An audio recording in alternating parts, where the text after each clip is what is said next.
Well met, well met. What's going on? It is Tech Maki, and this is my Gilgamesh Vision Series episode. So tonight we're going to be talking about Greg and all his greatness. I'm going to give you a little bit of his backstory. I don't think I'm going to explain why I'm calling him Greg, and if you know, you know. But either way, then after that, I'm going to talk about the FFBE character and all his goodness and the build that I came up with. So we have Gilgamesh over here on the right side. Greg has a limitless amount of renditions of him, and so what we got over here on the right side is Gilgamesh with the one on the bottom right is the one from Final Fantasy 11. So he's the only one that really looks all that different, but there is another one from Final Fantasy 9 that looks similar and different at the same time. He does have multi-arms, but he looks like a little kid, you know, because of Final Fantasy 9 style. Then we have Final Fantasy 14, 6, 5, the anime, all types of stuff. He's a very interesting character. And so the one we're going to specifically talk about is the one from Final Fantasy 5, since that's the one that this game is modeled after. So Greg, when he was in Final Fantasy 5, he was the guard captain for Exdeath. He was one of Exdeath's minions. And when Bart and company were being held as prisoners in the castle, Greg was supposed to be protecting them. And so he didn't do a very good job. They escaped. They battled. Gilgamesh lost, and he ran away while saying something witty, of course, because that's what he does. And then later on, they meet on the big bridge. Greg is sitting there. He's ready to stop them, and he gets beat again, says some witty stuff, runs away. Later on during the game, one more encounter. Greg finds a chest, opens that bad boy, and he finds in there Excalibur, or at least what he thinks is Excalibur. Lo and behold, it is actually Excalibur. When he's fighting them, it's doing like 1 damage to the party, and it's not good. It's not hurting them. And at the same time, he's like, man, I'm gonna come in with my true form. Screw this. I got my arms, baby. And he's rocking like a mace, swords, axes, whatever the hell he can have. You know, he's a swords master. He's a weapon master. That's what he does. But it wasn't enough. He still lost. Exdeath said he had enough of this. You know, the tree god is like, no, man, no, you suck. To the void with you. And so he sends him to the void. He bans him to the void, and that's where Greg is until you either meet him again or you don't. If you don't meet him again, it's under the assumption that he's alive, because he does do his whole sacrifice thing later on down the road. And so if you don't meet him, like I said, he's alive, and there's a working theory that it's possible that he does escape the void. But when he escapes the void, he actually ends up in different Final Fantasy universes, and he's trying to get back home, maybe. Who knows? But that's what the different renditions of Greg really are. It's him as he escaped the void, and somehow when he escapes, he ends up in this universe. He kind of looks a little different.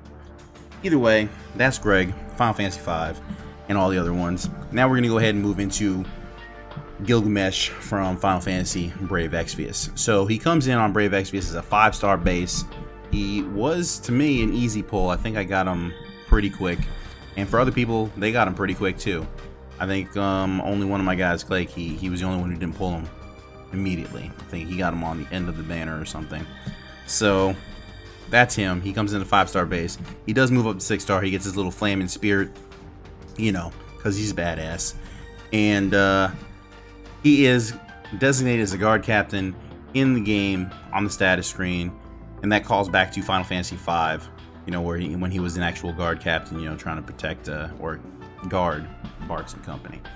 His role that he fulfills is a damage dealer, and he does that very, very well, free to play or pay to play. He's just really good at doing damage.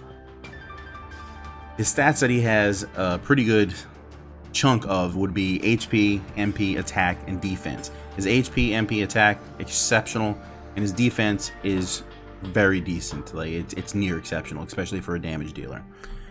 The abilities I have noted for him, you know, like that I think are his best skills are as follows. But I do want to state that some of his passives are pretty good. So we have Wind Slash, which is a wind physical damage to all enemies. Pretty cool skill. It's just like Lightning's Arrow Blitz, except it's faster because he only does the spinning attack, you know, his one swing for his strike. With dual wield, you know, it's still pretty. It's much faster than Arrow Blitz. Next up, we have Divider, which I think is one of his best skills. It's kind of like Raging Fist, you know, ignore all damage, except it ignores defense. It's unmitigated damage. all enemies on the screen, though. That's the difference, and it is amazing. It is perfect for the arena because he looks at cover like it's a joke. He doesn't mess around with tanks. He just skips them entirely. He says, I'm just wrecking what I gotta wreck, and he does it very well. So with Maneater on him, he could really do some crazy damage. And outside of that, outside of the arena, he still does a fantastic job of hurting people. Next, we have the Weapon Collector, which is a call to his original Final Fantasy, lore. He, especially like Final Fantasy 14, he walks around in that game, he beats people up, he takes their weapons. It's what he does. He's really good at it. And so in this game, they gave him the skill Weapon Collector. It's a passive and increases attack when he has a katana sword or great sword equipped. Katana is a 40% bonus, sword 30%, great sword 20%. Maybe that's because he never actually got his hands on Excalibur. We'll hook him up later. You know what I'm saying? Maybe. Either way, I really like this character. The passives on him are great. So he also has auto refresh like most of the 6 stars. It's just nice to have that ability to get that MP back, especially when you're running through and you're using Divider over and over again. So we also have Tri Attack, which is physical damage to one enemy. He attacks them 3 times. It's not like Barrage or Algrius's Confusion skill. I can't remember what it's called at the moment, but it's just a straight 3 attacks, and then with dual wield it'll do 6 attacks. But there's no like charge up where he's got to go back and come and go attack. He hits, he goes back, he hits, and that's the end of that for him. So after that, we have his Trustmaster reward, which is an amazing Trustmaster, an accessory called the Genji Glove. It's an 8-star accessory. Beautiful, beautiful piece of gear. It is on, actually, I believe it's above the Trustmaster reward from Zidane, which is dual wield. In many cases, this is beautiful. It can maximize the damage even more because it is an accessory that has the dual wield, and it also gives you the bonus of having extra stats. The stats on it are attack plus magic, or attack and magic plus 10%, and of course the dual wield. So a beautiful piece of gear. Highly recommended. If you can get this character, farm his TM, get that Genji glove. Next up, we have the Espers that I deemed the most suitable for him. I was looking at trying to give him a tank build. Unfortunately, Gilgamesh really is kind of a one-trick pony. He just goes and he just hurts people. He's all about wrecking face, and that's what he does. So I gave him a Frit as his main Esper, and then you can also slap on Diablos if you're looking for doing some of that great damage towards anybody humanoid. So I would use one of these 2. So the builds I got going on, we have one of them. It's going to be free to play. It is a damage dealer build, and then we have the pay to play builds afterwards. For the free to play people, I have the build called Void Warrior. It's kind of a call to, when his time in the void, I think it's adequate. And then we have the weapons that he's rocking is a Chirajiridan. It is a event exclusive weapon. So if you don't have this weapon, you can substitute this with the Murasame, which is a trial weapon. I think it's the White Dragon. You can use that one. It's fine. It'll drop his attack down probably another 20 points. I think it's about another 20 points, somewhere around there. Then you have the Asuchion, give him a little defense. It's also an event weapon, or event shield. So if you want, you can switch that out with like the Force Shield if you want to get that from the Trust Mogul, or not Trust Mogul, the Fat Chocobo. Or you can slap on something else, if you need elemental resistance, whatever. Then we have the Dark Helm, which is also another trial boss. It has attack on the helm, pretty good. I think it's one of the only heavy items heavy helms that he can use that has attack on it, since he prefers heavy armor. Then we have the Force Armor for a little bit of defense, a little bit of elemental resistance, a little bit of spirit protection. And you have the 2 hero rings as accessories, which the hero rings, you get those from finishing the trophies and unlocking that as a reward, and then it becomes a recipe. Then you have to run around and do some farming, get 10 ice mega crysts, 10 fire mega crysts, and it takes 3 days to craft those bad boys up. After that, we then have the attack plus 10% materials. Those are also obtainable through the event that we have right now. I think you can buy 4 of them right off the bat, but I would not suggest that unless you're just strapped for time. You don't want to wait for the crafting, or you don't have that recipe available.